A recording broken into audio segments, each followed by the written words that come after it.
Hello प्यारे बच्चों, नमस्कार, गुड इवनिंग। एक बार फिर से आप सभी लोगों का इस अपने YouTube चैनल में स्वागत है। तो मेरे प्यारे बच्चों, आप सभी लोगों के बीच में हमने पिछला वीडियो अपलोड किया था क्लास 12th का पंचतत्व बैच का, जिसका नाम था लॉस स्प्रिंग। तो उसका हम लोग फर्स्ट पार्ट पढ़ चुके थे और उस फर्स्ट पार्ट में हम लोगों ने बहुत कुछ बातें जानी थी। किसके बारे में? एक उस लड़के के बारे में जो बांग्लादेश से आया हुआ था। एक ऐसे परिवार के बारे में हम लोग कहानी जाने थे जो बांग्लादेश से आए हुए थे। क्यों आए हुए थे? क्योंकि वहां पे अक्सर बाढ़ आ जाया करते थे। तो वो पूरा परिवार बांग्लादेश से वापस आ गया था और किसी तरीके से अपना जीवन यापन करते थे, कूड़ा कचरा बटोरते थे और उसमें कभी कभी उनको 1 रुपया 10 रुपए का नोट मिल जाया करता था। तो ये कहानी हम पढ़े थे उस लड़के की या उस परिवार की, और न जाने ऐसे कितने लोग थे। तो आई होप कि उस बात को, उस पहले क्लास को आप लोग अच्छे तरीके से एंजॉय किए होंगे, आनंद लिए होंगे और हर लाइन को आप बढ़िया तरीके से समझे होंगे। तो आइए हम आगे आज सेकेंड क्लास उसका स्टार्ट करते हैं और उसमें देखते हैं कि आखिर हुआ क्या था आगे।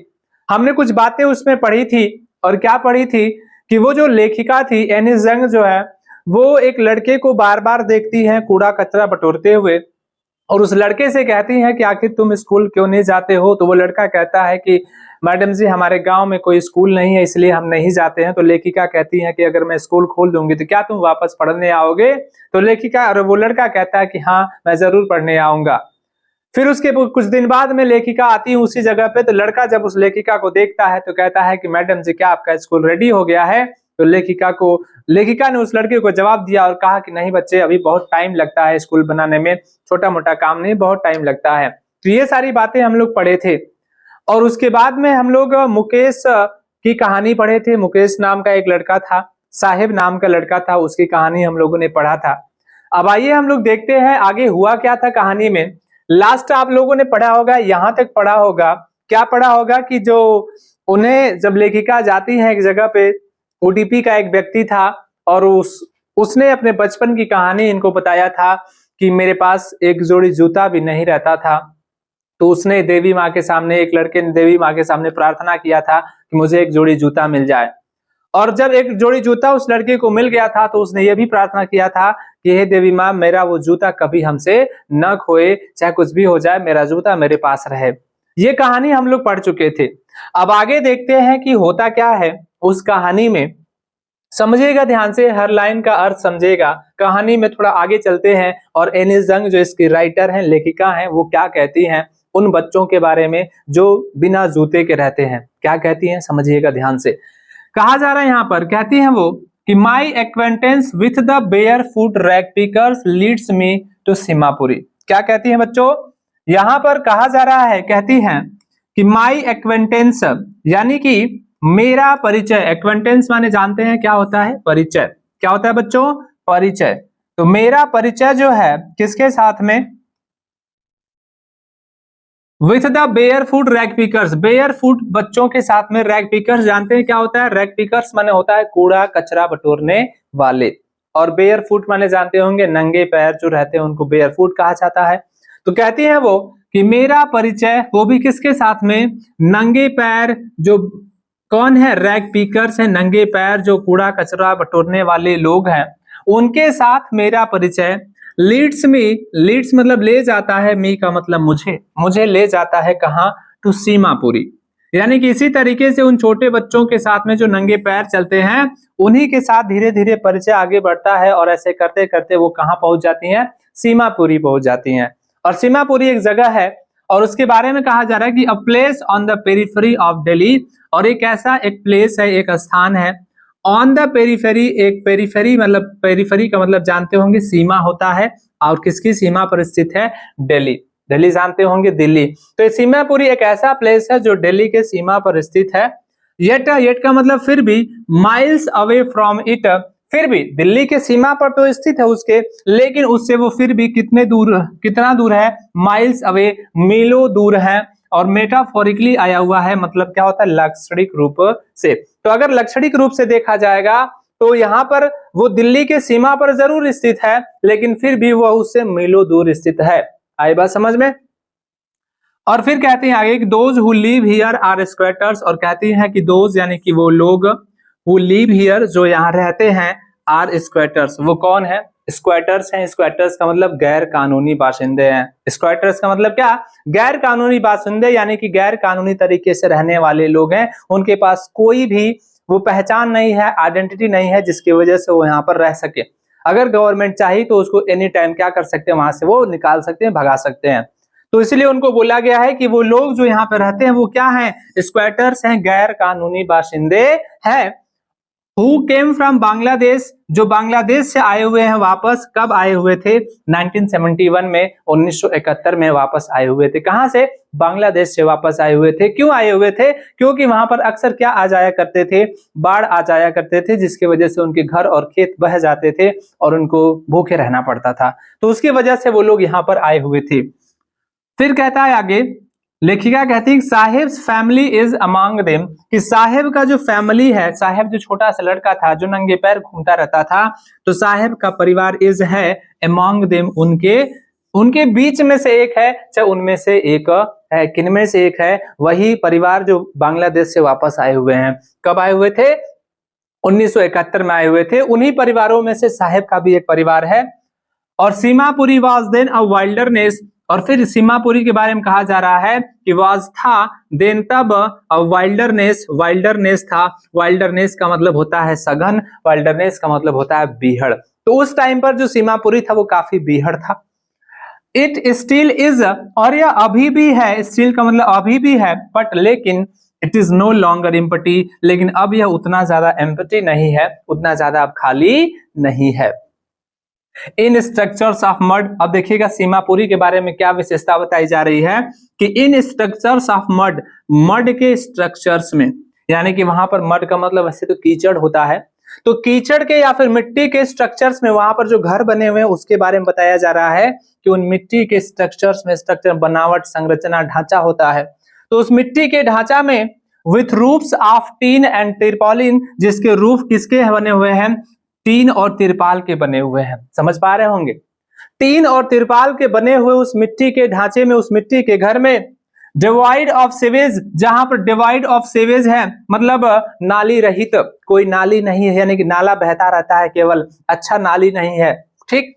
ड्रेनेज ऑफ रनिंग वाटर, जल आपूर्तिहीन, ड्रेनेज ऑफ रनिंग वाटर का मतलब क्या होगा?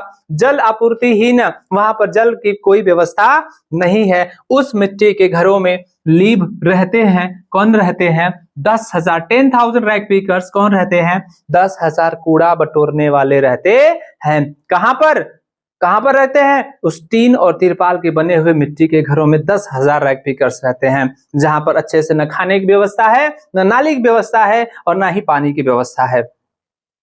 They have lived here for more than 30 years without an identity, और फिर लेखिका आगे क्या कहती हैं कि वो लोग have lived here, यहाँ पर रह चुके हैं, for more than 30 years, कितने साल से भी ज्यादा? 30 साल से भी ज्यादा टाइम से, विदाउट एन आइडेंटिटी, वो भी बिना किसी पहचान के यहाँ पर रह रहे हैं। कोई आइडेंटिटी नहीं है उनके पास में, कोई पहचान नहीं है, और 30 साल से भी ज्यादा हो गए हैं वो लोग यहाँ पर रह रहे हैं। विदाउट परमिट्स, और बिना परमिट के रह रहे हैं, बट कोई परमिट नहीं है उनके पास में रहने का, बट लेकिन विथ राशन कार्ड्स, लेकिन उनके पास बस एक राशन कार्ड है। राशन कार्ड ही है जो क्या करता है? That get their names on voter list, जो उनके वोटर लिस्ट में उनका नाम डाल देता है, यानी राशन कार्ड की वजह से वोटर लिस्ट में उनका नाम आ जाता है। एंड और enable them two by grain, और उन्हें वो इनेबल हो पाते हैं, योग्य हो पाते हैं, सक्षम हो पाते हैं, समर्थ हो पाते हैं, क्या करने के लिए? बाई ग्रेन, अनाज खरीदने में वो सफल हो पाते हैं, सक्षम हो पाते हैं। यानी राशन कार्ड ही एकमात्र उनका सहारा है जिसकी वजह से उनको अनाज मिल पाता है, नहीं तो वो वहां पर भी भूखे रह जाते, भूखे मर जाते वैसे ही बेचारे सब। फिर आगे कहा जाता है food is more important for survival than an identity, और ये कितना सही बात कहा गया यहाँ पर कि फूड इज मोर इंपॉर्टेंट, कि फूड जो होता है, जो भोजन होता है, वो काफी इंपॉर्टेंट होता है, काफी महत्वपूर्ण होता है, किससे? फॉर सर्वाइवल, क्या करने के लिए? सर्वाइव करने के लिए, जिंदा रहने के लिए, जीवन बिताने के लिए फूड ज्यादा इंपॉर्टेंट होता है, किससे ज्यादा? देन एन आइडेंटिटी, एक पहचान से ज्यादा। यानी कि हमारी पहचान नहीं है, चलेगा, लेकिन हमारे पास अगर भोजन नहीं है तो हम लोग कैसे रह पाएंगे। यही लाइन ये बता रहा है कि पहचान से ज्यादा भोजन ज्यादा जरूरी है। क्या करने के लिए? सरवाइव करने के लिए, जिंदा रहने के लिए। यहाँ पर आई बात समझ में। अब उसके बाद देखिएगा क्या होता है कहानी में। If at the end of the day we can feed our families and go to bed without an aching stomach, so we would rather live here than in the fields that gave us no grain. अब यहाँ पर समझिएगा ध्यान से, लेखिका जो है एक औरत से पूछती है, एक प्रश्न पूछती है, जो यहाँ पर हमारा यहाँ से एक see group of women in tattered saris when I ask them. तो लेखिका उस औरत से पूछती है कि आप लोग यहाँ पर क्यों रहती हैं। तो वो औरत जवाब देती है, और क्या जवाब देती है? बड़ा प्यारा जवाब देती है। कहती है कि इफ यदि at the end of the day, यदि दिन के एंड होने पर, दिन के समाप्त होने पर यानी कि शाम के टाइम पर, यदि we can feed our families, यदि हम अपने फैमिलीज को फीड कर सकते हैं। वो औरत जवाब देती है कि शाम होने पर, अंधेरा होने पर यदि हम अपने परिवार का भोजन करा सकते हैं, हम अपने परिवार का अगर पेट भर सकते हैं, एंड गो, और जा सकते हैं, टू बेड, सोने के लिए, विदाउट एन एकिंग स्टमक, बिना किसी एकिंग स्टमक के। एकिंग माने होता है दर्द और स्टमक माने होता है पेट। कहना क्या चाहती है वो औरत कि हम अगर शाम हुआ और शाम होने के बाद यदि हम अपने परिवार का पेट भर सकते हैं और बिना पेट दर्द के अगर बिस्तर पर सो सकते हैं, यानी कि भर पेट खाएंगे तो पेट तो दर्द नहीं करेगा, लेकिन खाली पेट सोएंगे तो पेट दर्द करेगा। तो वही कह रही हैं कि यदि हम शाम के टाइम पर, दिन के समाप्त होने पर यदि हम अपने परिवार का पेट भर सकते हैं और बिना पेट दर्द के जाकर के आराम से सो सकते हैं, तो we would rather live here, तो हम यहीं पर रहना पसंद करेंगे। वो औरत कहती है तो हम यही इसी जगह पर रहना पसंद करेंगे। किससे? इन द फील्ड्स, उन खेतों की अपेक्षा, that gave us know grain, जो हमें ग्रेन ही नहीं देता था, जो हमें अनाज ही नहीं देता था। यानी कि लेखिका पूछती है कि बताओ तुम लोग यहाँ पर क्यों रहती हो, बांग्लादेश क्यों छोड़ दी? तो वो औरत जवाब देती है, कहती है हम यहीं पर रहना चाहेंगे क्योंकि उस खेत की अपेक्षा जो हमें कोई अनाज नहीं देता था, जो हम उसको, हमारा बाढ़ में सब कुछ बह जाता था, तो उन खेतों की अपेक्षा जो कि हमारे हुआ करते थे, उन खेतों की अपेक्षा हम यहीं पर रहना चाहेंगे, क्योंकि यहीं पर रह करके हम अपने परिवार का कम से कम एक टाइम तो भरपेट खिला सकते हैं, भरपेट उसका पेट भर सकते हैं, तो हम यहीं पर रहना चाहेंगे। और कौन कहता है ये बात? से कहता है कौन? अ ग्रुप, एक ग्रुप। किसका ग्रुप? ऑफ वुमेन, एक औरतों का ग्रुप कहता है। और देखिएगा जरा वो वुमेन कैसी थी? इन टैटर्ड साड़ीज, टैटर्ड साड़ीज, फटी पुरानी चिथड़ी हुई साड़ीज पहनी हुई एक औरतों का ग्रुप कहता है। और कब कहता है? व्हेन, जब, आई आस्क, जब मैं पूछती हूँ, लेखिका कह रही हैं, जब मैं पूछती हूँ, देम, उन लोगों से, why they left their beautiful land of green fields, कि आखिर उन लोगों ने अपना वो ब्यूटीफुल लैंड, वो सुंदर सी धरती, वो भी हरी भरी धरती क्यों छोड़ दी? एंड रिवर्स, और वो नदियां क्यों छोड़ दिया?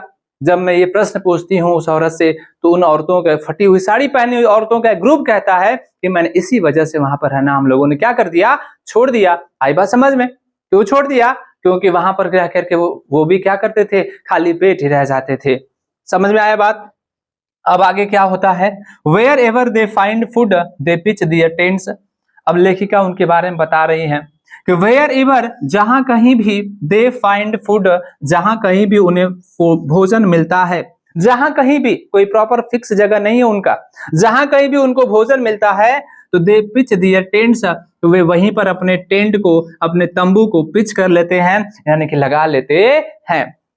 दैट बिकम ट्रांजिट होम, और वही टेंट, वही तंबू उनका ट्रांजिट होम बन जाता है, यानी कि एक छोटा सा, एक कम समय का ट्रांजिट होम, एक अस्थाई उनका घर बन जाता, अस्थाई नहीं, अस्थाई घर बन जाता है, क्योंकि आज यहाँ पर है और कल कहीं और होंगे। आप अपने आसपास देखे होंगे, बरसात के टाइम पे, बारिश के टाइम पे, न जाने कहां कहां से लोग आकर के आपके आसपास में, अलग अलग क्षेत्रों से लोग, पता न कहां कहां से आकर के लोग कुछ टाइम के लिए आते हैं और वैसे ही रहते हैं, तो वही वो लोग हैं।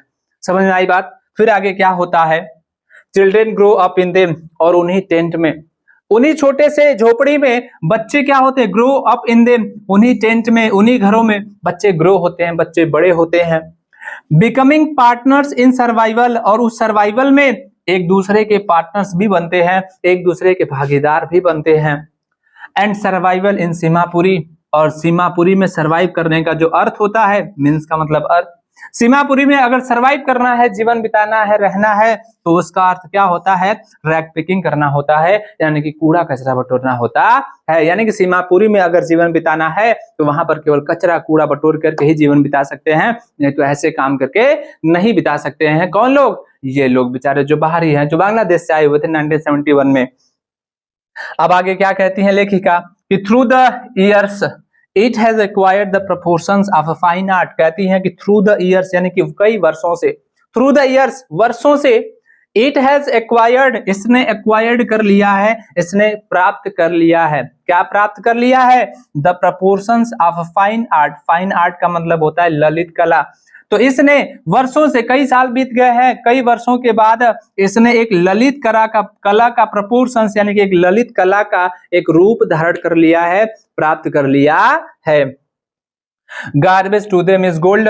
और गार्बेज कूड़ा जो कचरा होता है, गार्बेज जो होता है, टू देम उन बच्चों के लिए इज गोल्ड। क्या होता है? गोल्ड होता है। उन बच्चों के लिए गार्बेज क्या होता है? एक गोल्ड होता है, सोना होता है, रुपया होता है, पैसा होता है। It is their daily bread. और यही गार्बेज जो होता है यह उन लोगों का क्या होता है? डेली ब्रेड होता है, यानी कि रोजी रोटी होता है। उसी गार्बेज की वजह से उनका हर रोज का किस तरीके से खाना पीना होता है। रूफ ओवर दियर हेड्स। और वो गार्बेज ही उनके ऊपर क्या है? गार्बेज जो है उनके लिए क्या होता है? एक रूफ है, एक छत है। ओवर दियर हेड्स उनके हेड के ऊपर, उनके सर के ऊपर वो छत है। Even if it is a leaking roof, चाहे भले ही वो छत कैसी हो? लीक करता हुआ रूफ हो, बारिश के टाइम पर टपकता हुआ छत हो, बारिश हो और उस छत से बूंदे टपक रही हो, चाहे भले ही ऐसा हो, लेकिन कम से कम उनके ऊपर क्या है? एक छत है। गार्बेज का अर्थ उनके लिए यही होता है। बट लेकिन फॉर अ चिल्ड्रेन, लेकिन फॉर अ चाइल्ड, लेकिन एक बच्चे के लिए, इट इज इवन मोर। लेकिन एक बच्चे के लिए वो जो गार्बेज होता है, इट इज इवन मोर, उसका अर्थ तो और भी ज्यादा होता है एक बच्चे के लिए। एक बच्चे के लिए गार्बेज अर्थ क्या है? इवन मोर, उससे भी कहीं ज्यादा होता है। आई बात समझ में? अब आगे देखिएगा क्या होता है। I sometimes find a rupee, even a 10 rupee note, Sahib says his eyes lighting up। अब देखिएगा लेखिका उससे पूछती है, कभी क्या पूछती है साहिब से कि तुम ये काम क्यों कर रहे हो? तो उस बात का जवाब देते हुए वो लड़का कहता है, साहिब क्या कहता है कि आई समटाइम्स, कि मैं कभी कभी फाइंड पा लेता हूं, या कभी कभी मुझे मिल जाता है, अ रूपी नोट, 1 रुपया मिल जाता है, और इवन अ 10 रुपी नोट, और कभी कभी तो 10 रुपया भी नोट, 10 रुपये का भी नोट मिल जाता है। और ये बात कौन कहता है? साहिब कहता है। साहिब क्या कहता है कि कभी कभी मुझे 1 रुपया मिल जाता है, तो कभी कभी मुझे 10 रुपया भी मिल जाता है। His eyes lighting up। और जब ये बात वो कहता है ना कि 1 रुपया तो कभी कभी 10 रुपया मिल जाता है, तो उसकी आंखें लाइटिंग अप होती है, यानी उसकी आंखों में एक चमक होती है, लाइटिंग अप होती है, उसकी आंखों में एक प्रकाश होता है, एक चमक होती है। हंसते मुस्कुराते हुए कहता है कि 1 रुपया तो कभी कभी 10 रुपया मुझे मिल जाता है। When you can find a silver coin in a heap of garbage, when, जब लेखिका कहती है, एक्सप्लेन करते हुए उसकी बात को, कि जब आप you can find silver coin, यदि आपको कभी सिल्वर क्वाइन मिल जाए, चांदी का सिक्का अगर मिल सकता है, कहां पर? इन ए हीप। हीप मतलब होता है ढेर। किसके ढेर में? गार्बेज के ढेर में। यदि आपको कभी कूड़े कचरे के ढेर में एक सिल्वर का क्वाइन मिल जाए, तो यू डोंट स्टॉप स्क्रॉजिंग। तो आप उस टाइम पर, यदि आप ही होंगे एक जगह पे, अगर उनके जगह पर आप खुद रह करके देखिए कि आपको किसी गार्बेज के ढेर में एक चांदी का सिक्का अगर मिल जाए, किसी प्लेस पर अगर आपको चांदी का सिक्का मिल जाए, तो यू डोंट स्टॉप स्क्राउजिंग, तो आप स्क्राउजिंग करना स्टॉप नहीं करते हैं, आप उस चीज को खोजना या ढूंढना बंद नहीं करते हैं। जैसे आप मान लीजिए किसी जगह, किसी फैक्ट्री में या फिर कहीं पर काम कर रहे हैं, या फिर आप ही अपने घर में खुदाई कर रहे हैं, और गलती से खुदाई करते टाइम आपको सोने का सिक्का मिल जाए, तो क्या आप सोने का सिक्का उठाकर खोदना बंद कर देंगे? नहीं, और भी खोदना स्टार्ट करेंगे, क्योंकि क्या होगा? आपको और भी पाने की उम्मीद होगी, क्योंकि हो सकता है कि और भी मिल जाए। तो यही बात वो लेखिका समझा रही है और कह रही है कि यदि आपको उस गार्बेज के ढेर में एक सिल्वर का कॉइन मिल सकता है, तब आप उसको स्क्राउजिंग करना, खोजना बंद नहीं करोगे। क्यों? क्योंकि देयर इज होप, क्योंकि एक होप होती है, एक उम्मीद होती है, एक आशा होती है, ऑफ फाइंडिंग मोर, किस बात की? और भी फाइंड करने की, और भी पाने की एक उम्मीद होती है। कि मुझे किसी तरीके से और भी गोल्ड मिल जाएगा और भी सिल्वर कॉइन मिल जाएगा। आई बात समझ में? It seems that for children, और इट सीम्स ऐसा प्रतीत होता है, सीम्स यह प्रतीत होता है या ऐसा प्रतीत होता है, दैट की फॉर चिल्ड्रेन बच्चों के लिए, छोटे छोटे जो बच्चे हैं, ऐसा प्रतीत होता है कि उन छोटे बच्चों के लिए garbage has a meaning different, कि ऐसा लगता है, ऐसा प्रतीत होता है कि गार्बेज का जो मीनिंग होता है ना उन बच्चों के लिए क्या होता है, डिफरेंट होता है। ऐसा क्या प्रतीत होता है, लेखिका कह रही है कि ऐसा लगता है कि गार्बेज का अर्थ उन बच्चों के लिए अलग होता है, किससे, from what it means to their parents, जो या जिसका अर्थ उनके माता पिता के लिए होता है। यानी कि जो अर्थ, जिस गार्बेज का अर्थ उनके माता पिता के लिए, उनके पेरेंट्स के लिए होता है ना, तो वो अर्थ उन बच्चों के लिए नहीं होता है। इनके लिए, उन छोटे छोटे बच्चों के लिए वैसा अर्थ नहीं होता है। गार्बेज उन बच्चों के लिए अलग है और पेरेंट्स के लिए अलग है। For the children it is wrapped in wonder, और देखिएगा यहाँ पर अर्थ समझाया जा रहा है, फॉर द चिल्ड्रेन बच्चों के लिए, it is wrapped in wonder, बच्चों के लिए जो गार्बेज होता है वो क्या होता है, रैप्ड। रैप्ड का मतलब लिपटा हुआ, इन वंडर, वंडर का मतलब आश्चर्य। तो बच्चों के लिए वो जो गार्बेज है किसी आश्चर्य में लिपटी हुई कोई चीज होती है। क्या होती है, गार्बेज का अर्थ बच्चों के लिए क्या है, किसी आश्चर्य से लिपटी हुई कोई चीज होती है।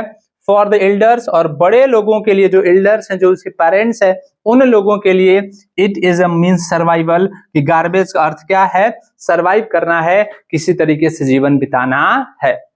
आई बात समझ में यहां तक? और अगर आपको इसके बावजूद भी नहीं समझ में आ रहा होगा तो आप वीडियो को यहां पर पॉज करके फिर से जाकर के देखिएगा, और जब आप वापस देखेंगे तो जरूर आपको समझ में आ जाएगा। और मीनिंग, हर लाइन का, हर एक वर्ड का हम मीनिंग आपको एक्सप्लेन करते हुए जा रहे हैं। जरूरी आपको है क्या है कि मीनिंग याद रहेगा, तो आप अच्छे तरीके से इसका क्वेश्चन आंसर भी आप अपने से राइट कर सकते हो, और कोई भी पैराग्राफ उठा करके कहीं से भी अगर आपके एग्जाम में दे दिया तो आप अपने से उसको सोच समझ करके राइट कर सकते हैं। तो मीनिंग इंपॉर्टेंट है, हर एक वर्ड की मीनिंग आप लोग लर्न कर सकते हैं। आई बात समझ में? फिर आगे देखिएगा होता क्या है कहानी में। One in winter morning I see Saheb standing by the fenced gate. अब देखिएगा धीरे धीरे कुछ टाइम बीत जाता है, अब धीरे धीरे सर्दी का टाइम आया, और सर्दी का टाइम आया तो वो एक दिन जा रही थी, तो वो अचानक से साहेब को देखती है, और देखती है तो क्या होता है कहानी में समझिएगा। कहती है वो लेखिका कि वन विंटर मॉर्निंग, एक विंटर की मॉर्निंग थी, शीतकालीन सुबह का टाइम था, सर्दी का टाइम था, सुबह का बेला था। आई सी, कहती है लेखिका कि मैं देखती हूं, साहेब को देखती हूं स्टैंडिंग, खड़ा होते हुए, मैं साहेब को खड़ा होते हुए देखती हूं, बाय द फेंस्ड गेट, कहां पर, एक फेंस्ड गेट के सामने। फेंस्ड गेट समझ रहे हैं, जैसे कोई चारों तरफ से कोई फेंस्ड, मतलब वैसे तो चार दीवारी होता है, यानी कि ऐसे चारों तरफ से बाउंड्री हो, समझ रहे हैं कि ये कोई भी चीज हो, ये क्या है, ये चारों तरफ से कवर किया हुआ है और यहीं पर गेट लगा हुआ है, समझ गए, एंट्री करने के लिए। तो ये एक फेंस्ड गेट है, चारों तरफ से घिरा हुआ गेट था। उसी के सामने उस वह खड़ा हुए किसको देखती है, साहेब को देखती है, ऑफ द नेबरहुड, किसके, पड़ोस का कोई फेंस्ड गेट था, उसी के सामने खड़ा हुए वो साहेब को देखती है, और उसका कोई क्लब था वहीं पर। और साहेब खड़ा होकर क्या कर रहा था, वॉचिंग टू यंग मैन, किसको देख रहा था, दो ठो यंग मैन को देख रहा था।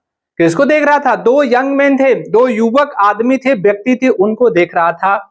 ड्रेस इन व्हाइट, और वो दोनों व्यक्ति व्हाइट कलर का क्या पहने हुए थे, व्हाइट कलर का कपड़ा पहने हुए थे, और पहन करके वो क्या कर रहे थे, प्लेइंग टेनिस, टेनिस खेल रहे थे। कौन खेल रहे थे, साहेब खेल रहा था, नहीं, वो दोनों आदमी खेल रहे थे जो व्हाइट कलर का पहने हुए थे, ठीक है, उन दोनों को वो देख रहा था। तो I like the game he hums, और वो जब देखता है साहेब तो ही हम्स, तो वो धीरे से हम्स गुनगुनाता, धीरे से कहता है, क्या कहता है, आई लाइक द गेम, मुझे वो गेम पसंद है।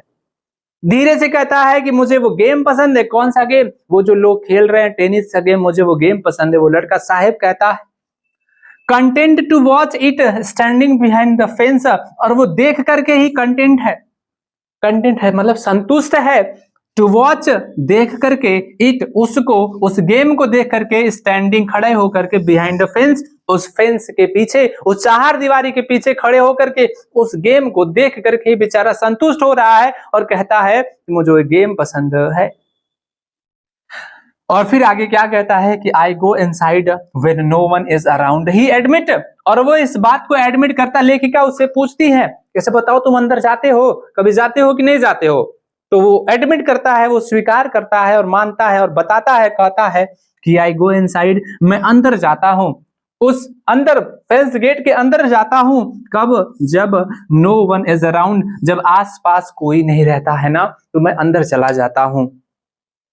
The gate keeper lets me use the swing, और जो गेट कीपर है ना बड़ा दयालु है, जो दरबान वहां पे लगा हुआ है, जो चौकीदार लगा हुआ है ना दरवाजे पे, वो जो गेट कीपर है लेट्स मी यूज, मुझे यूज करने देता है। क्या यूज करने देता है? उसमें जो स्विंग लगा हुआ है, जो झूला लगा हुआ है बच्चों को झूलने के लिए, उस झूले को मुझे वो दरबान यूज करने देता है। आई बात समझ में यहां तक बच्चों? अब देखिएगा उसके बाद क्या होता है। Saheb too is wearing tennis shoes, और वहां पर लेखिका उसको देखती हैं तो किस हाल में दिखाई देता है, वो कहती हैं कि साहेब भी साहेब भी इज वेयरिंग, पहना हुआ है, क्या पहना हुआ है? टेनिस शूज पहना हुआ है, साहेब भी टेनिस का शूज पहना हुआ है। दैट लुक स्ट्रेंज, और साहेब भी टेनिस का शूज पहना हुआ है जो लुक स्ट्रेंज, जो कैसा दिखाई देता है? थोड़ा अजीब दिखाई देता है। वो भी शूज पहना हुआ है लेकिन थोड़ा अलग दिखाई दे रहा है, विचित्र दिखाई दे रहा है, लेकिन क्यों? क्योंकि over his discoloured shirt and shorts, क्योंकि उसका जो शर्ट और जो शॉर्ट्स है, शर्ट पहना हुआ और जो शॉर्ट पहना हुआ है ना, वो डिसकलर्ड है, रंगहीन है, बदरंग है, डिसकलर्ड है, कोई कलर ही नहीं है उसका, उसका रंग उड़ गया है, ऐसा शर्ट एंड शॉर्ट पहना हुआ है। उसके ऊपर वो जो जूता पहना हुआ है ना, वो थोड़ा बहुत ही विचित्र सा लग रहा है। और मैंने जब पूछा, लेखिका उससे कहती है कि बताओ ये शूज तुम खरीदे हो, कहां से मिला है तुमको शूज? तुम तो कभी शूज तुमको कभी मिला ही नहीं, कहां से खरीदे हो बताओ जरा, या फिर कोई दिया है तुमको वो शूज? तो इस बात तो साहेब कहता है, क्या कहता है कि someone gave them to me, क्या कहता है कि कोई व्यक्ति है, समवन किसी ने, गेव दे दिया है, देम उन जूतों को, टू मी किसको? मुझे, कोई वो मुझे जूता दे दिया है, कोई मुझे क्या किया? वो जूता दिया है। He says, वह साहेब कहता है, in the manner of an explanation, कैसे कहता है? एक एक्सप्लेनेशन के मैनर में, एक स्पष्टीकरण के भाव से कहता है कि मुझे कोई जूता दिया है, मैं खरीदा नहीं हूं। साहेब कहता है the fact that they are discarded shoes of some rich boy. अब देखिएगा यहां पर कहानी को समझिएगा जरा।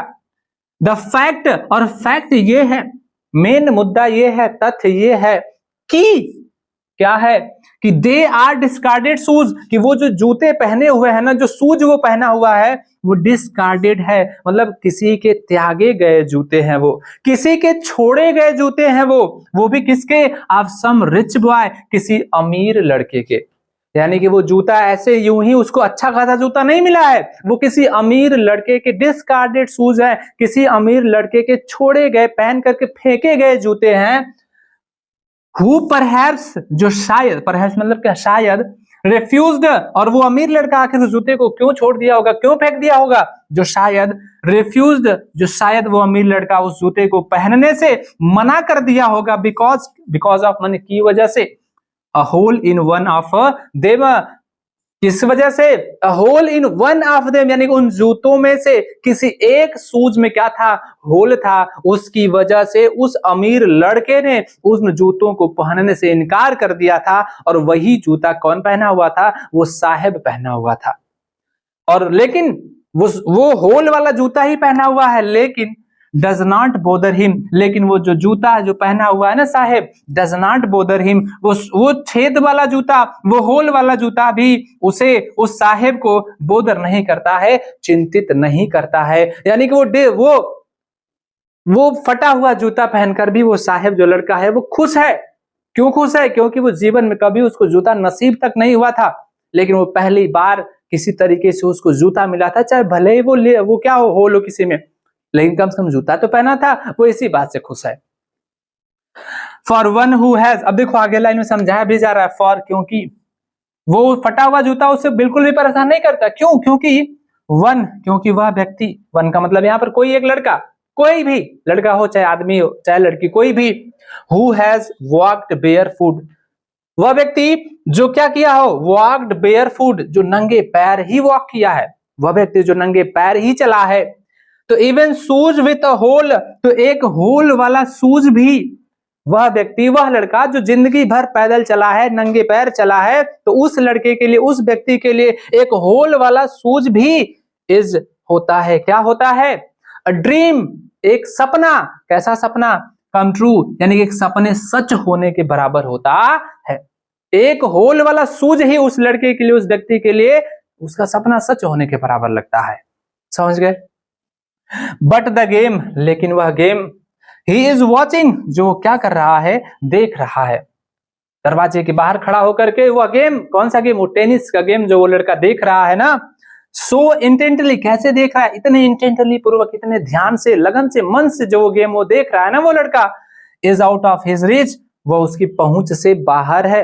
यानी कि समझ में नहीं आ रहा है उस लड़के को कि इस गेम का क्या अर्थ है, कैसे खेलना है, उसकी पहुंच से बाहर है, लेकिन फिर भी वो संतुष्ट है उस गेम को देख करके ही, उसे बस आनंद आ रहा है। बताइएगा, इतनी गरीबी है उस लड़के को, और आपके पास वो सारी नेसेसरी जो भी आपको चाहिए, अच्छे खासे शूज हैं, अच्छे खासे कपड़े हैं, बुक्स है, मोबाइल है आपके पास में, बढ़िया बढ़िया किताबें हैं आपके पास में, वो सारी फैकल्टीज है, वो सारी लग्जरीज आपके पास में है, लेकिन फिर भी आप उस चीज का क्या करते हैं? मिस यूज करते हैं। अगर पूछना है तो इस लड़के से उस शूज की कीमत पूछो जाकर के, जो एक होल वाला शूज पहना हुआ है, लेकिन फिर भी वो खुश है। और हमारे पास हल्का सा अगर कोई नया शूज आ गया, कोई नया ब्रांड आ गया, तो हम लोग जिद करके अपने माता पिता से नए नए शूज के लिए जिद करते हैं, खरीदवा लेते हैं। तो सोचिएगा, सब कुछ होते हुए भी वो लड़का खुश है, सब कुछ ना होते हुए भी वो लड़का खुश है, और हमारे पास सब कुछ है लेकिन फिर भी हम लोग सेटिस्फाइड नहीं है। तो सब कुछ देखिए, समझिए, और उसके बाद अपना काम करिएगा। अब देखिएगा कहानी में होता क्या है। This morning Saheb is on his way to the milk booth. अब धीरे धीरे कुछ दिन और बीता, फिर एक सुबह फिर साहिब की मुलाकात उस लेखिका से हो जाती है। और जब हो जाती है तो वो लेखिका साहिब को देखती है क्या करते हुए, देखिएगा जरा ध्यान से। दिस मॉर्निंग, अभी सुबह ही, इसी सुबह, साहिब इज ऑन हिज वे, साहिब अपने रास्ते में है, the milk booth, milk booth के रास्ते में, यानी कि वह मिल्क की दुकान पे जा रहा है। दूध का एक बूथ था, दुकान था, डेयरी था, ये भी कह सकते हैं, वहीं पर था। अरे उसी रास्ते से वो जा रहा था। कहां जा रहा था? मिल्क की दुकान पे जा रहा था। लेखिका उसको देखती है, इन हिज हैंड, और जब देखती हैं, कुछ टाइम के बाद की बात है वो, इन हिज हैंड, उसके हाथ में, किसके हाथ में? उस साहिब के हाथ में, उस लड़के के हाथ में, इज है, क्या है? अ स्टील कैनिस्टर, क्या है? एक स्टील का कैनिस्टर है, एक स्टील का कह सकते हैं डब्बा है उसके हाथ में, साहिब के हाथ में। अब आगे क्या होता है? I now work in a tea stall down the road, he says, और जब मैं उससे पूछती हूँ, लेखिका कहती है कि जब मैं उससे पूछती हूँ, बताओ तुम ये स्टील का कैनिस्टर डब्बा कहाँ लेकर जा रहे हो, क्या कर रहे हो, क्या काम है तुम्हारा? तो वो लड़का जवाब देता है, कहता है, क्या कहता है कि आई नाउ वर्क, कि अब मैं काम करता हूं। कहां काम करता हूं? इन ए टी स्टॉल, एक छोटे से चाय के दुकान में, टी स्टॉल, एक छोटे से चाय के दुकान में काम करता हूं, डाउन द रोड, सड़क के पास में, सड़क के किनारे एक छोटी सी दुकान है चाय की, वहीं पर मैं काम करता हूं। ही सेज, वह कहता है, साहेब कहता है, और कैसे कहता है? पॉइंटिंग, इशारा करते हुए कहता है, इन द डिस्टेंस, उधर दूर, उधर दूर, वो दिख रहा है ना, उधर ही, वहीं पर मैं एक छोटे से चाय की दुकान में काम करता हूँ। आई एम पेड 800 रुपीज, और फिर यह भी कहता है कि आई एम पेड, मुझे दिया जाता है, पेड, मुझे पे किया जाता, मुझे दिया जाता है 800 रुपीज, 800 रुपया मुझे दिया जाता है। एंड, और इतना ही नहीं, 800 रुपया भी दिया जाता है, और ऑल माई मील्स, और साथ ही साथ दिन भर का भरपेट मील, भोजन भी मुझे दिया जाता है। वो लड़का कहता है, Saheb, does he like the job? तो इस बात पे जब वो लड़का कहता है ना कि दिन भर में मुझे दिन पूरा भरपेट खाना भी मिलता है और महीने का 800 रुपया भी मिलता है, तब लेखिका उसे एक प्रश्न करती है, क्या करती है प्रश्न, does he like the job, ये बताओ क्या वो तुम्हें जॉब पसंद है, वो जो जॉब कर रहे हो, जो 800 तुम्हें मिल रहे हैं, क्या तुम्हें वो जॉब पसंद है। इस बात पे वो लड़का क्या कहता है समझिएगा। आई आस्क, लेखिका कहती है आई आस्क, मैं पूछती हूँ क्या तुम्हें वो जॉब पसंद है। तो हिज फेस, तो जब मैंने पूछा तो हिज फेस, तो उसका चेहरा, आई सी, मैं देखती हूँ, क्या देखती हूँ, उसका चेहरा has lost the care free look, तो उसके चेहरे से जो केयर फ्री लुक था, जो उसके चेहरे से अभी टेंशन नहीं दिखाई दे रहा था ना, वो उसका जो टेंशन न दिखाई देने वाला जो लुक था वो गायब हो गया। यानी कि अभी वो मस्त मौला जा रहा था, लेकिन जब मैं पूछती हूँ क्या तुम्हें वो जॉब पसंद है, तभी वो अचानक से सीरियस हो गया लड़का। वो केयर फ्री जो लुक था वो गायब हो गया, लॉस्ट हो गया, खो गया। उसके चेहरे पर थोड़ी सी सिकन आ गई उस लड़के के चेहरे पर। फिर क्या हुआ, the steel canister seems heavier than the plastic bag he would carry so lightly over his shoulder. अब देखिएगा क्या कहा जा रहा है, द स्टील कैनिस्टर, वो जो स्टील का कैनिस्टर, वो स्टील का जो डब्बा जिसमें दूध लिया हुआ था, सीम्स हैवियर, कैसा प्रतीत होता है, प्रतीत होता है हैवियर, भारी प्रतीत होता है, किससे, देन द प्लास्टिक बैग, उस प्लास्टिक बैग से, उस प्लास्टिक के झोले से भारी प्रतीत होता है। ही वुड कैरी, जिसे वो ले जाता था, सो लाइटली, इतना लाइटली पूर्वक, इतना हल्के से, ओवर हिज शोल्डर, अपने शोल्डर के ऊपर। वो प्लास्टिक का बैग, कौन सा प्लास्टिक का बैग, जिसमें वो कचरा बीनने का काम किया करता था, प्लास्टिक का बैग, उस प्लास्टिक के बैग से ज्यादा ये भारी प्रतीत होता है क्या, वो जो स्टील का कैनिस्टर लिया हुआ है वो। द बैग वॉज हिज, और लेखिका कहती है लेकिन वो जो बैग, वो पहले जो बैग लेकर के जाता था, अपना कूड़ा कचरा बटोरने का काम किया करता था, उसमें गोल्ड सिल्वर कॉइन ढूंढने का काम किया करता था, वो जो प्लास्टिक का बैग था ना, वॉज हिज, वो किसका था, उसका था, खुद का था वो प्लास्टिक का बैग। लेकिन the canister belongs to the man, लेकिन अब ये जो कैनिस्टर डब्बा लेकर जा रहा है वह उस आदमी का है, who owns the tea shop, जो उस टी शॉप का ओन्स है, मतलब उस टी शॉप का मालिक है। अब ये स्टील का कैनिस्टर उसका नहीं है, ये किसका है, उस चाय के दुकान के मालिक का है। Saheb is no longer his own master, और लेखिका को अफसोस होता है, बड़ा बहुत अफसोस होता है, तकलीफ होता है, और कहती है कि Saheb is no longer his own master, कि साहेब अब अपना खुद का मास्टर नहीं रहा, खुद का मालिक नहीं रहा, अब वो किसी के अंडर में काम कर रहा है, उसको जैसा कहा जाएगा वैसा करेगा, अब वो खुद का मालिक नहीं रहा। इस बात का उसे अफसोस होता है लेखिका को। अब क्या कहानी में होता है आइए समझते हैं, फिर आगे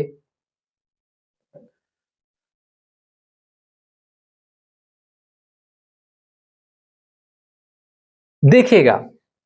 आई want to drive a car, Mukesh insist on being his own master. अब धीरे धीरे कुछ दिन बीता, लेखिका की मुलाकात एक मुकेश नामक लड़के से होती है। तो मुकेश से पूछती है तुम क्या करना चाहते हो मुकेश, ये बताओ। तो मुकेश कहता है कि I want to drive a car, मैं क्या चलाना चाहता हूं, मैं कार चलाना चाहता हूं, I want to drive a car, मैं कार चलाना चाहता हूं।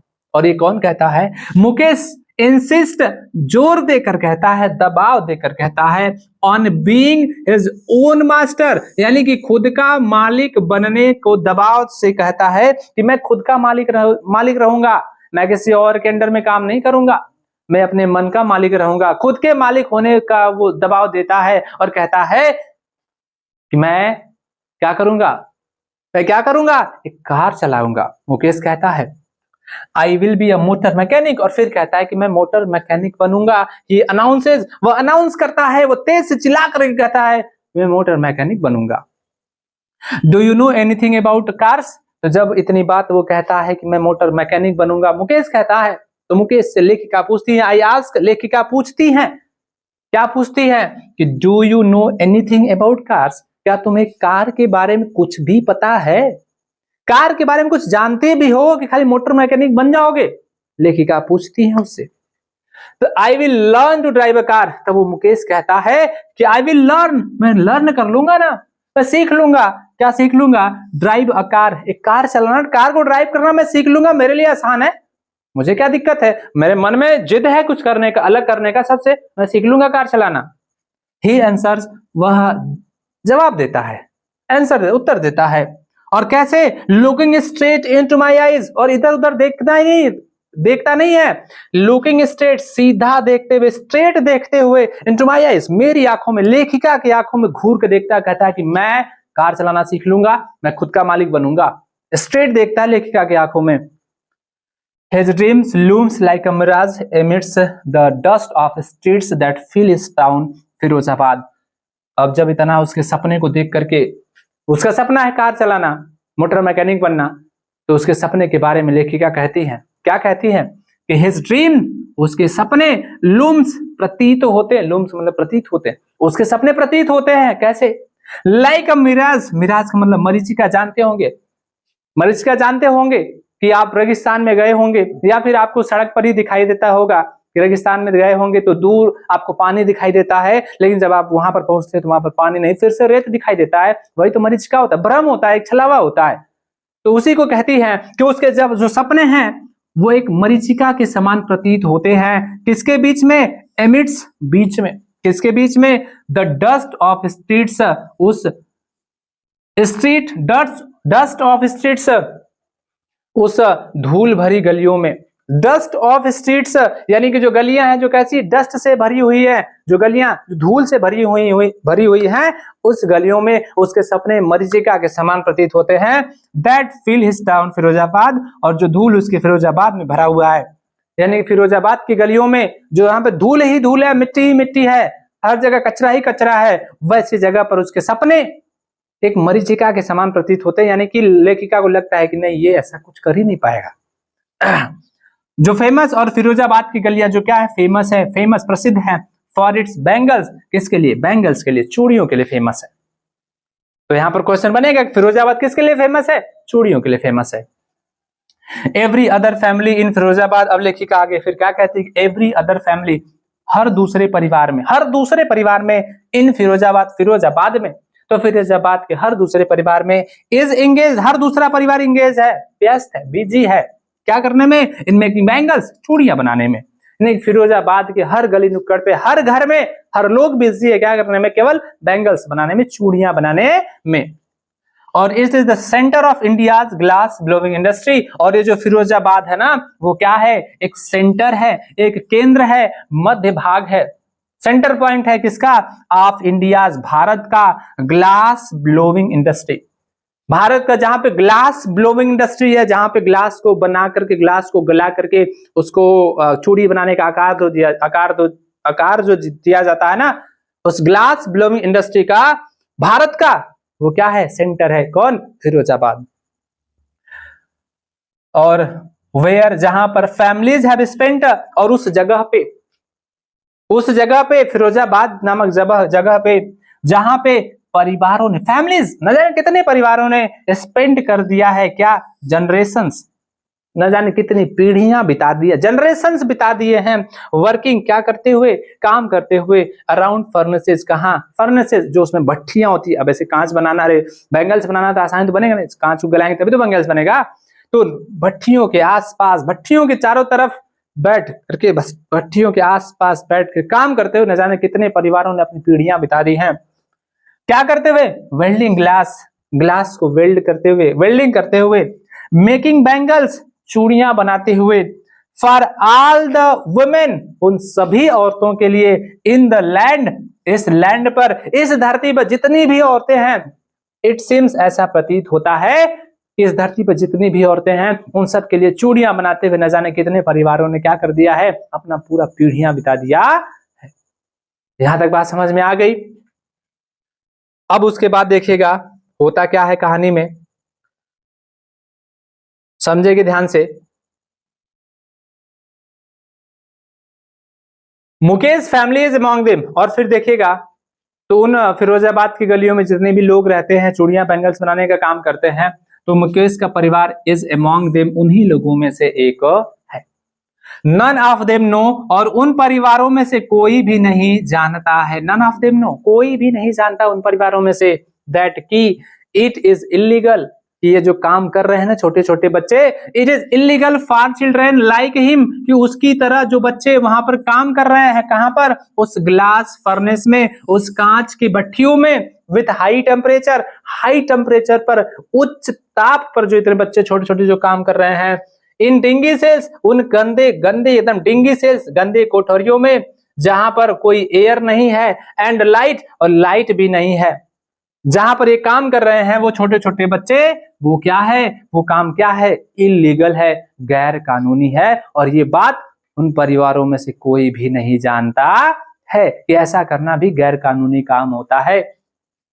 दैट द लॉ, और जैसा कि जो लॉ बनाया गया है, जो लॉ है, जो नियम है, जो कानून है, इफ इन्फोर्स्ड, यदि उस कानून को वहां पर इन्फोर्स कर दिया जाए, लागू कर दिया जाए, तो कुड गेट हिम, तो उसे, उस साहेब और उस मुकेश को कुड गेट हिम, उसे वहां से गेट किया जा सकता है, उसे वहां से बाहर निकाला जा सकता है। एंड ऑल दोज 20,000 चिल्ड्रेन, और उन सभी 20,000 बच्चों को भी उस हॉट फर्नेसेस से, उस गर्म भट्टियों से जहां पर वो दिन रात काम करते हैं, वहां से बाहर निकाला जा सकता है, जहां पे they slog their daylight hours, जहां पर वे अपना डे लाइट आवर्स यानी कि दिन का पूरा समय व्यतीत कर देते हैं। वहां पर उस जगह से 20,000 बच्चों को क्या किया जा सकता है, बाहर निकाला जा सकता है। कब, यदि जो कानून बना हुआ है, यदि वहां पर उसको इन्फोर्स कर दिया जाए, यानी कि लागू कर दिया जाए तब। और वो बच्चे वहां पर काम करते हुए ऑफन, अक्सर वो छोटे छोटे बच्चे वहां पर काम करते हुए अक्सर लॉसिंग, खो देते हैं क्या, the brightness of their eyes, अपनी आंखों के ब्राइटनेस को, अपनी आंखों के रोशनी को क्या करते हैं, खो देते हैं। मुकेश आइज बीम, अब देखिएगा क्या होता है मुकेश की आंखें बीम होती हैं, चमक उठती हैं। मुकेश की आंखें चमक उठती हैं, कब चमक उठती हैं, एज, जब ही वॉलंटियर्स, जो वो वॉलंटियर्स करता है, जब वो मेरे सामने एक बात रखता है, पेशकश करता है एक बात, कौन सी बात, टू टेक मी होम, मुझे घर ले जाने की। यानी मुकेश कहता है कि मैडम जी चलिए आज हमारे घर चलिए, तो उसकी आंखों में एक अलग चमक होती है। विच ही प्राउडली सेज, और जब वो प्राउडली पूर्वक कहता है, जिससे वो प्राउडली गर्व से कहता है कि इज बीइंग रिब्यूल्ड, मैडम जी हमारा घर जो है ना फिर से रिब्यूल्ड हो रहा है, फिर से बनाया जा रहा है, चलिए आज हमारे घर चलिए आप, तो उसकी आंखों में एक अलग चमक होती है। किसकी आंखों में, मुकेश की आंखों में। तो जब मुकेश कहता है कि चलिए आज हमारे घर चलिए, तो लेखिका कहती है चलो ठीक है आज तुम्हारे घर ही चलती हूँ मैं। तो लेखिका जाती है उसके पीछे पीछे, देखिए कैसे कैसे जाती है, कहाँ कहाँ से होते हुए, तो कहती है we walk down stinking lanes, हम स्टिंकिंग लेन्स, बदबूदार गलियों से होकर चलते हैं। स्टिंकिंग लेन्स, लेन्स मतलब गलियां, और स्टिंकिंग मतलब बदबूदार, तो बदबूदार गलियों से होते हुए हम चलते हैं, गुजरते हैं, जाते हैं। चोक्ड विथ गार्बेज, जो गार्बेज से बिल्कुल चोक्ड है, कूड़े कचरे से भरा हुआ है, उन गलियों से हम गुजरते हैं। पास्ट होम्स, कई घरों से गुजरते, पास्ट होम्स कई घरों से, बहुत सारे घर थे, कई घरों से हम गुजरते हैं। दैट रिमेन हॉवेल्स, जो अभी हॉवेल से ही हैं, जो अभी खाली वैसे छप्पर पड़े हुए हैं। विथ क्रम्बलिंग वॉल्स, जिसके दीवार कैसे हैं, क्रम्बलिंग है, टूटती हुई हैं, बिल्कुल कमजोर हैं। वूबली डोर्स, जिनके दरवाजे कैसे वूबली हैं, डगमगाते हुए दरवाजे हैं, हिलते हुए, ऐसे मार दो तो गिर जाए दरवाजे, निकल करके दरवाजा ही निकल जाए उस वहां से, ऐसे दरवाजे हैं। नो विंडोज, कोई विंडोज नहीं है, कोई खिड़की विड़की नहीं है। क्राउडेड, और वो घर, वो हाउस, वो छप्पर, वो झोपड़ी, हाँ क्राउडेड है, भरा पड़ा हुआ है, ठूसा पड़ा हुआ है। विथ फैमिलीज, परिवारों से, ऑफ ह्यूमन, इंसानों के परिवारों से, एंड, और किसे, एनिमल्स, और एनिमल्स के परिवारों से, जानवरों के, यानी कि ह्यूमन, इंसान और जानवर दोनों एक साथ रहते हैं, एक साथ भरा हुआ है, और को एग्जिस्टिंग इन अ प्राइमेवल स्टेट, और वो काफी टाइम से, काफी अति प्राचीन काल से वो एक साथ रह रहे हैं, समझ रहे हैं, वहीं पर वो भी रहते हैं, वहीं पर जानवर भी, गाय भैंस कुत्ता बिल्ली जो भी उनके पास होगा, सब एक साथ रहते हैं, सब एक साथ रहते हैं। और वो नहीं, छोटा सा घर में, छोटी सी झोपड़ी में, वो बिल्कुल जानवर और इंसान एक साथ रहते हैं, बिल्कुल भरा हुआ है। तो ऐसे कई घरों से वो गुजरती हैं लेखिका साथ में। ही स्टॉप्स, और जब वो पीछे पीछे जाती है मुकेश के, तो मुकेश क्या करता है, स्टॉप, रुक जाता है, एट द डोर, दरवाजे पर, ऑफ वन, किसी एक घर के दरवाजे पर, कैसे, सच हाउस, ऐसे ही इसी प्रकार के एक घर था। कैसा कैसा घर था, वही झोपड़ी वाले टूटे हुए दरवाजे थे, कमजोर दरवाजे थे, खिड़कियां नहीं था, गंदी कोठरियां थी सब। तो वैसे ही एक प्रकार के घर के सामने दरवाजे पर वो मुकेश रुक जाता है। बैंक्स ऑफ वुबली आयरन डोर, और उस वुबली, उस आयरन डोर के, वुबली, उस डगमगाते हुए लोहे के दरवाजे को बैंक्स करता, धड़ाम से खोल देता, बैंग धक्का मार के खोल देता है। विथ हिज लेग, अब कैसे? विथ हिज फुट, अपने पैर से धड़ाम से मारता है दरवाजे को। आप भी कभी गुस्से में दरवाजे को मारे होंगे पैर से, वैसे धड़ाम से मार के दरवाजे को खोल देता है। एंड पुशेज इट ओपन, और उसको पुश करके एक साइड कर देता है, खोल देता है।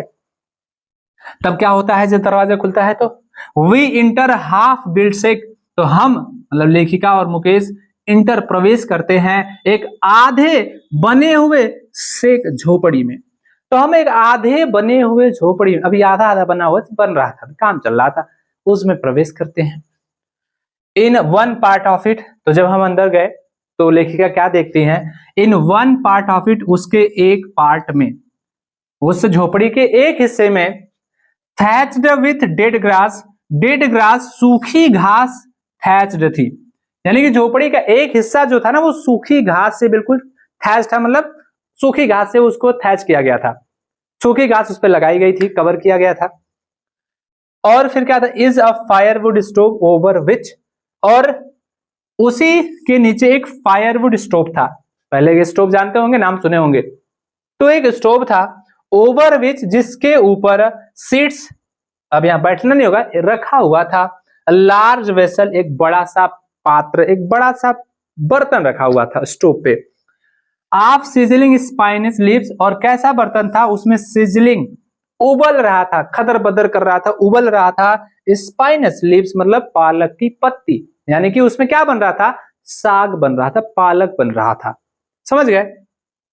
और ऑन द ग्राउंड, और ग्राउंड पे, जमीन पे, इन अ लार्ज एल्यूमिनियम प्लेटर्स, एक बड़े से, एक नहीं है, एल्यूमिनियम प्लेटर्स, बहुत सारे प्लेट थे, तो बड़े बड़े एल्यूमिनियम के प्लेटों में आर मोर चोप्ड वेजिटेबल्स, और भी चोप्ड, चोप्ड मतलब कटी हुई सब्जियां रखी हुई थी, और भी बहुत सारी कटी हुई सब्जियां बड़े बड़े एल्यूमिनियम के प्लेट में रखी हुई थी। लेखिका देखती है सब। अब जब उसके आगे क्या हुआ? A frail young woman is cooking the evening meal, और उसी में से एक फ्रेल, एक बहुत ही दुर्बल, कमजोर एक यंग वुमेन थी, एक नौजवान महिला थी, औरत थी, और वो क्या कर रही थी?